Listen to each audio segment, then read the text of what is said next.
So I have my artwork. I'm going to be using watercolors. So if you're using watercolors, that little tidbit I gave you on Monday was to tape your artwork down to whatever surface you're using. I know it's hard at home to tape your artwork to a counter and leave it there for 3 hours. If you can do that, great. But if not, you can always tape it to a board. I had somebody who came in, it was taped to their binder. That was totally fine. Or you don't have to. It's not the end of the world if you don't tape it. It's just a fun little trick to help prevent some of that wiggling, wobbling. I do have a special machine here at school, so you can always bring in a wiggly, wobbly artwork, and I can help you press it flat. It's kind of cool. Don't iron your artwork at home, though. So if you're using watercolors, the first step, especially if you're in school, is to wet your watercolors. I know that sounds kind of silly, but I take whatever brush, I gave you brush sizes, 2 sizes, and you just dip your brush in the water and you just dribble a little bit into the watercolors. So you just kind of want to get them ready to go. It's okay if they're kind of messy or whatever. And I'm basically just going back and forth. It looks like a blur on the screen, but I'm going into my water, put it into watercolor, into my water, into one of the colors, into my water, and I'm just kind of wetting them. I'm actually going to have you leave your watercolors on the table today. When you're done, just open exactly the way they are so they can dry out because they do drip. When you use watercolor and you're using thicker paper, you can add a lot of water to it if it's taped down. The one thing I will say with watercolors is they are very frustrating to control. They are probably the least expensive form of paint, so you use them a lot in elementary school, but they drive me nuts when I try to control them.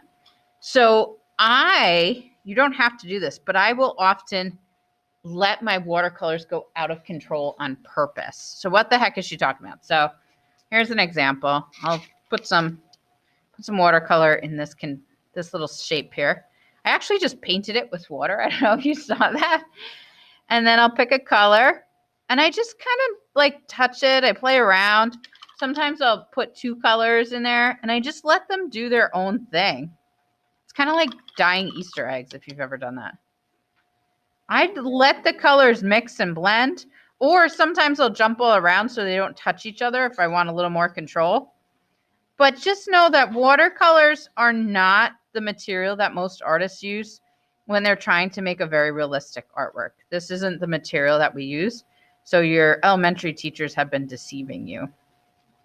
So feel free, if you're doing watercolor, to play on your little piece of paper as well.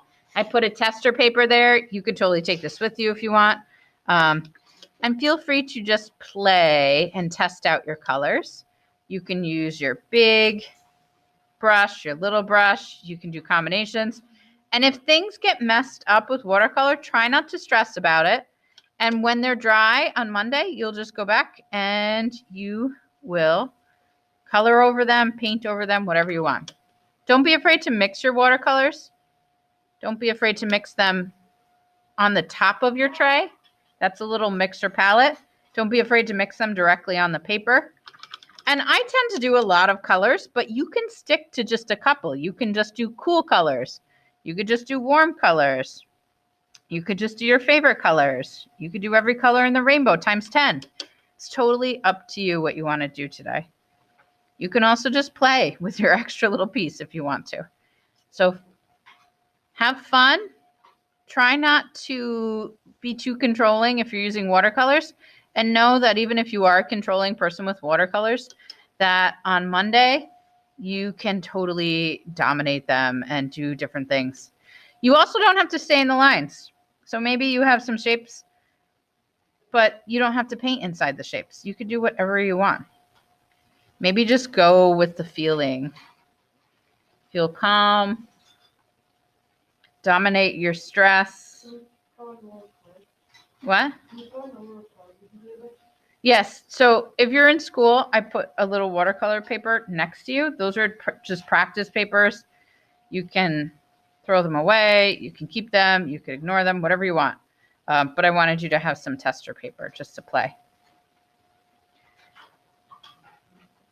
So play, have fun. You don't have to use the watercolors. And when we clean up today, I'm going to ask you to bring your brush and your cup to the sink. Rinse them out and just soap them up a little bit as you wash your hands with soap, wash your cup and your brushes with soap. And then if you could set it up again for the next person with a fresh paper towel, that would be really, really awesome. And the one bummer about, a bummer